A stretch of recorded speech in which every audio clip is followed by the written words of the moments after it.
다음 예보 소장님께 질의하겠습니다. 며칠 전에 했던 이야기와 관련된 겁니다. 잘 아시는 내용입니다. 우리은행, 예. 우리은행 민영화 이후에, 현재까지 사회이사를 각 한 명씩 파견하고 있죠. 우리은행에도 파견돼 있고, 우리은행 금융지주에도 있고. 예. 예. 그래서 우리은행 그 지배주주나 과점주 현황에서 우리 사장님 잘 알고 지금 나오신 거죠? 뭐, 알고 있습니다. 예. 명확하게 이야기해 주십시오. 마이크가 소리가 안 들립니다. 예. 자료를 좀 보고 그런 말씀드릴게요. 예, 예.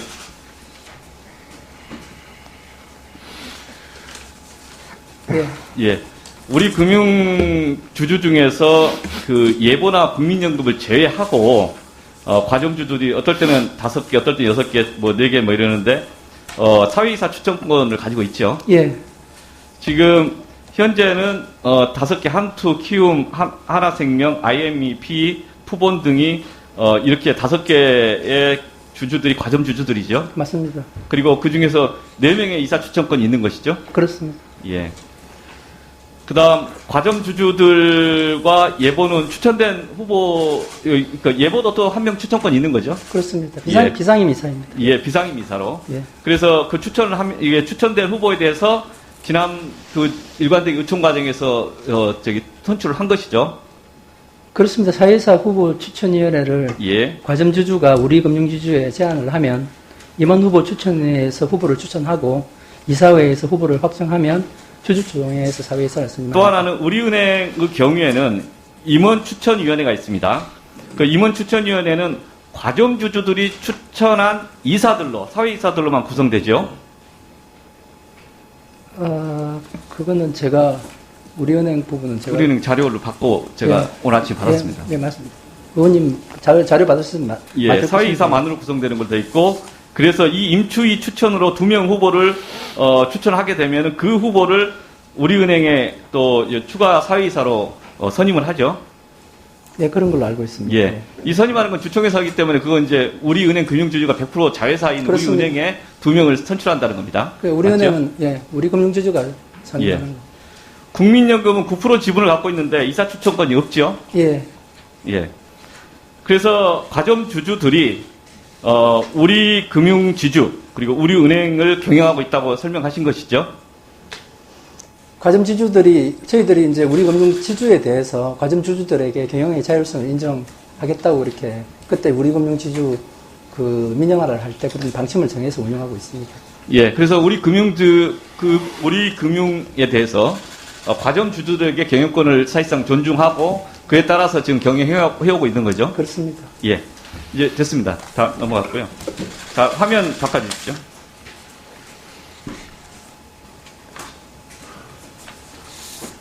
저는 이번 국감에서 계속 고민하는 것은 금융회사의 내부 통제 시스템이 어떻게 진화돼야 되는가가 화두였습니다. 계속 그런 점에 대해서 관심 갖고 계속 질문을 했었고요. DLF랑 사모펀드 사태 이후에 도대체 우리는 뭘 해야 되는가라는 이슈였습니다. 다음 페이지 보시면 앨런 사태 이후에 미국에서는 상당히 센 변화가 있었습니다. 앨런사 파산했고, 그리고 잘 아시지만 아더 앤더슨 회계법인 파산했습니다. 그리고 관계자들의 센 징역 처분이 있었고요. 다음 페이지. 그에 따라서 선진 자본시장을 만들기 위해서 확실한 제도 개혁을 했습니다. 이 법이 정말 강한 법이라는 거 다 아실 겁니다. 넘어가겠습니다. 대한민국은 지난 20년 동안 중요 금융사고들이 터질 때마다 여러 가지의 논쟁이 있었습니다. 근데 주기적으로 반복되고 있습니다. 다음. 그런 질의를 작년에 하여간 사모펀드가 핵심적인 주제였던 거고요. 다음. DLF 사모펀드 사태 이후에 작년 올해 들으면서 자본시장법 투자자와 금융기관 사이에서의 보호장치 일부 보완이 있었습니다. 그러나 여전히 금융기관 자체가 스스로 잘하고 있는가, 내부 통제 시스템이 지나고 있는가, 금융기관에 대한 주주의 견제, 감독기관의 견제가 작동 잘 되고 있는가, 이게 현재 우리 국감에서 지금 논쟁을 하고 있는 거고, 손태승 판결에 대한 항소를 할 거냐 말까 논쟁을 하고 있는 거고, 주주 대표성 논쟁한 이유가 이거라고 저는 생각을 합니다. 다음으로 그 앞에 이제 금융감독기구는 과연 그럼 반성할 게 없냐, 그 점이 다 문제되기 때문에 조금 전 존경하는 송재호 의원님이나 또는 많은 의원님들이 법안 발의도 하고, 그리고 지금 논쟁을 하고 있는 게 금융감독기구 재편의 문제식이 이 배경을 갖고 있다고 생각을 합니다. 다음 페이지 넘어가겠습니다. 예. 지금 이 화면 자체에서 도대체 주주로서 역할은 잘 하고 있는가? 금융위가 통제하고 금융위가 관할하는 예금보험공사는 우리은행에 대해서 무슨 역할을 하고 있는가? 이걸 묻고 싶습니다. 다음 페이지에. 지금 내부 통제 시스템에 대한 이야기를 요걸 보면서 금융감독원의 제재에 대해서 1심 판결이 있었습니다. 1심 판결의 핵심 요지가 조직적 부당행위가 있었다는 겁니다. 그 조직적 부당행위가 있었으면 내부 통제 시스템이 붕괴했다는 이야기고 그게 단순한 창구의 개인의 일부 직원의 행위가 아니라는 거 아닙니까? 네. 그 지적에 대해서 그 주문에서는 패소를 했지만은 그 판결 이후에서 하고 있는 사실 확정이 있는데 그 사실 확정은 서로 다투면서 이야기를 했던 지점인데 그 사실을 인정을 하면은 뭘 해야 될 것인가가 나올 텐데 그 지점에서 저는 되게 주저하고 있다 이런 생각이 듭니다. 다음 페이지. 예, 쭉 넘어가겠습니다. 그 다음 페이지 넘어가겠습니다. 다음 페이지 넘어가겠습니다. 여기 이걸 지금 이번 국감 세 번째 보여주고 있습니다. 이 내용이 뭐냐면 이사가 회사의 내부 통제 시스템을 제대로 작동 못하고 스스로가 사고를 치는 경우는 손해배상 책임집니다. 그 이사가 전 재산으로 회사의 손해배상 책임지는데 이 판결은 뭐냐면 이사회의 이사가 다른 이사가 사고를 친 이사를 평상시에 감시할 의무가 있다는 겁니다. 감시를 하지 못하면 그 이사가 자기 전 재산으로 이 회사에 끼친 손해를 배상해야 한다는 겁니다. 다음 페이지. 이 책임이 있는, 의무가 있는 이사가 있고 감시 의무를 지는 이사가 있는데 지금 감시 의무를 지는 이사라면은 그 당시에 이런 사건이 터졌을 때에 있는 이사 멤버들 전부를 지칭하는 겁니다. 그래서 이 사람들에게 무슨 책임이 있느냐, 이 사람들이 스스로 그걸 할 의지가 있느냐에 대해서 외부에서 문제 제기를 했고 주의대표 등 제기하라, 또 어떤 식으로든 점검해라라고 했습니다. 근데 안 했습니다. 다음 페이지. 다음 페이지 보면 작년에 그 이사 선임할 때 국민연금은 반대를 했지만은 예보는 찬성했습니다.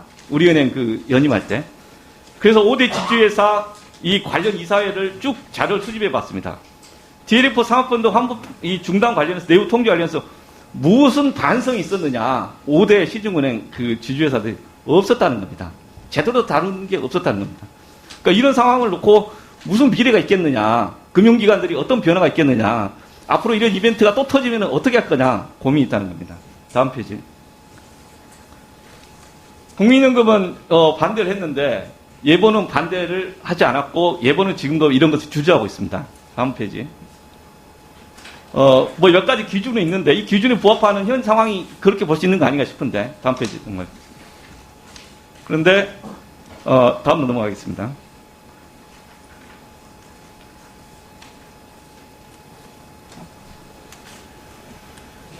우리 사회에서 대한민국이 갖고 있는 각종 지분이 있고 재산이 있고 또 권한이 있습니다. 주주로서의 권한도 있고 이것을 직접적으로 행사하고 통제하는 게 금융위원회입니다.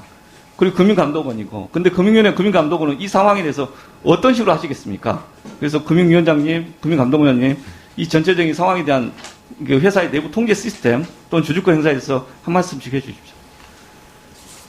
예, 네, 의원님 지적하신 대로 내부 통제 제도 관련해서 사실 여러 가지 문제점도 제기가 되고 저희들도 개선 방안을 그래서 만들고 있습니다. 그래서 여러 가지 방안을 생각하고 있는데 내부 통제 제도의 그 개념 또 범위도 명확화하고 실질적인 행동 규범으로 작동해야 됩니다. 그래서 그런 부분에서 개선할 것이 있는지, 외부 통제를 강화하는 방안은 없는지, 그리고 신분 제재보다도 기관 제재, 금전 제재를 강화하는 방안은 또 없는지, 준법 감시 감사의 역할은 어떻게 해야 되는지 이런 것들을 종합적으로 저희들이 검토를 하고 있고 앞으로 개선 방안을 만들려고 합니다. 그리고 말씀 주신 대로 이제 다중 대표 소송이 되겠습니다. 이번 예보 같은 경우에는 이런 것도 지금 법원의 최종적인 판단이 아직 안 나왔습니다. 만약에 최종적인 판단이 나온다고 한다면 예보는 주주로서 취해야 될 그런 조치들을 종합적으로 고려해서 대응을 할 계획일 것으로 저는 알고 있고 그렇게 되도록 저도 같이 신경을 쓰도록 하겠습니다. 예, 말씀하신 대로 지난번 1심 판결의 판결문이 있었습니다. 그리고 현재 그 2심으로 현재 2심으로 항소를 했고, 그래서 그런 사법적 판단과 관련해서도 저희가 깊이 고려를 하고 해서 금융위원회가 제도 개편을 하는 과정에서 금감원도 필요한 역할들을 적극적으로 하겠습니다. 그 다음에 당장에 이 우리은행과 관련해서는 이미 예보에서 국정감사 과정에서 얘기를 증언을 했습니다만은 법원의 판결이 나오면 이중 대표 소송이라는 그런 현재 법제화된 과정이 있기 때문에 그걸 통해서 필요한 판단을 할 것으로 그렇게 생각을 합니다. 예, 수고하셨습니다. 다음 유동수 의원 질의해 주십시오. 예, 짧게 하겠습니다. 아까 예보 사장님 진술했던 것 관련해서 제가 좀 간단하게 확인하고 넘어가겠습니다. 작년부터 의문인데요. 과점 주주들이 경영권을 행사한다. 과점 주주들이 CEO나 사회이사들 집단적으로 선출한다. 그런 걸 보고 공동보유라고 저는 이해를 하고 있습니다. 그런데 과점 주주들의 공동보유 신고는 없었습니다. 그래서 계속 의문을 갖고 질의를 한 겁니다. 그 점에 대해서 여기서 답변을 하시기 부적절하면 이후에 여보 사장님이 다시 한번 이 상황에 대해서 검토를 해서 좀 종합적인 서류로 보고를 좀 해주셨으면 싶습니다. 두 번째는 이 국민연금에서는 주주대표 소송에는 실제 규정이 있는데 지금 현재 예보나 이제 금융위에서 이 사안에 대해서 한번 실체적으로 검토를 한번 해보시고 그 다음에 어떤 식으로 처리하겠다 내지 사안의 성격을 평가하는 내용을 좀 주셨으면 싶습니다. 지금 당장 즉흥적으로 하고 그럴 수준이 아니고 신중하게 해야 되지만 하지만은 이걸 방치하는 식으로 갈 수는 없는 것 같고 어떤 기준과 원칙에 따라서 국민들이 납득할 수 있게 좀 평가 검토 계획을 좀 주시면 어떨까 싶습니다. 그 점만 위원장님이 말씀 좀 해주시죠. 예, 저희들도 검토를 하고요. 예보하고 같이 검토를 해서 상의 드리도록 그렇게 하겠습니다. 예, 오 의원님 수고하셨습니다. 또 강민구 의원 질문